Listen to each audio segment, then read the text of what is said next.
and tonight we're going to read a story by the Brothers Grimm.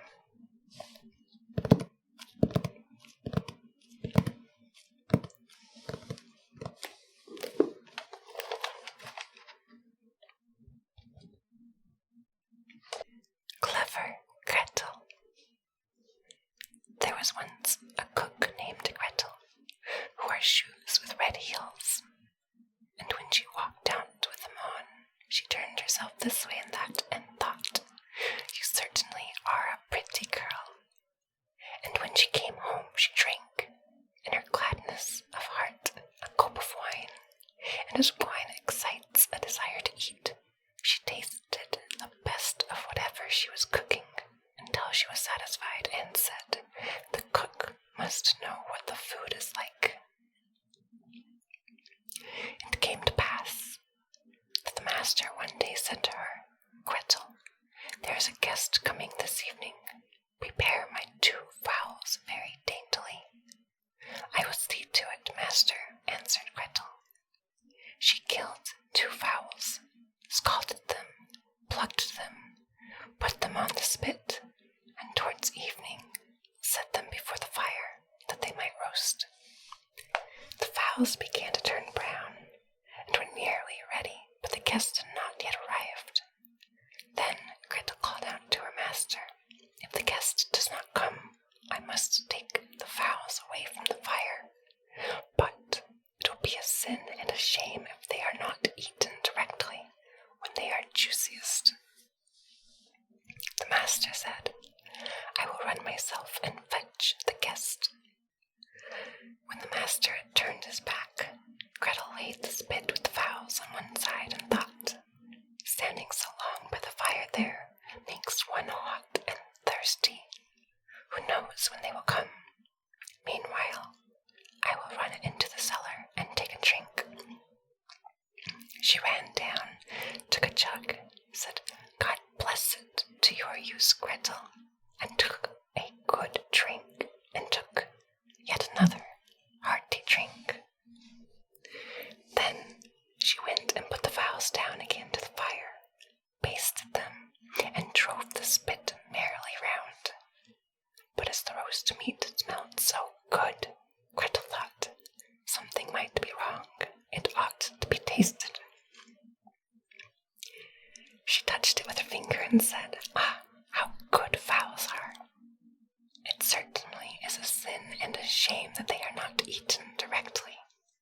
She ran to the window to see if the master was not coming with his guest, but she saw no one, and went back to the fowls and thought, "One of the wings is burning.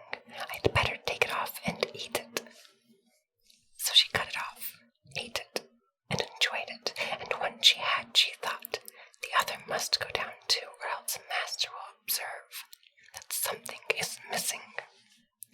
When the 2 wings were eaten, she went and looked for her master and did not see him. It suddenly occurred to her, who knows, they are perhaps not coming at all, and have turned in somewhere. Then she said, "Hallo, Gretel, enjoy yourself. 1 fowl has been cut into. Take another drink and eat it up entirely. When it is eaten, you will have some peace. Why should God's good gifts be spoiled?" So she ran into the cellar again, took an enormous drink, and ate up the 1 chicken in great glee. When one of the chickens was swallowed down, and still her master did not come, Gretel looked at the other and said, "Where one is, the other should be likewise. The 2 go together. What's right for the one is right for the other. I think if I were to take another drink, it would do me no harm."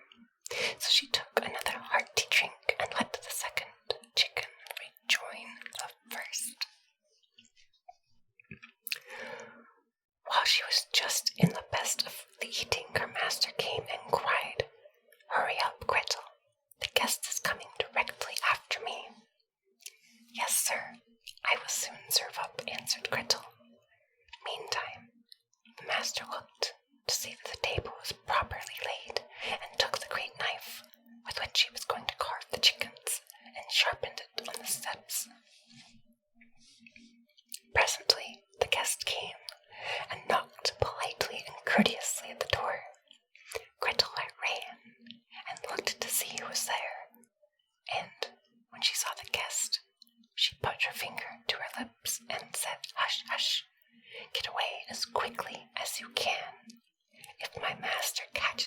it will be bad for you. He certainly did ask you to supper, but his intention is to cut off your 2 ears. Just listen how he is sharpening the knife for it." The guest heard the sharpening and hurried down the steps again as fast as he could. Gretel was not idle. She ran screaming to her master and cried, "You have invited a fine guest."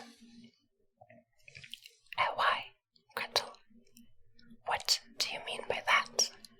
"Yes," said she, "he has taken the chickens which I was just going to serve up off the dish, and has run away with them." "That's a nice trick," said her master, and lamented the fine chickens. "If he had but left me one, so that something remained for me to eat." He called to him to stop, but the guest pretended not to hear. Then he ran after him with the knife still in his hand, crying, "Just one, meaning that the guest should leave him just one chicken and not take both. The guest, however, thought no otherwise than that he was to give up one of his ears, and ran as if fire were burning under him in order to take them both home with him. I hope you enjoyed the story. I sure did. Sweet dreams. Stay cute, and good night, friends.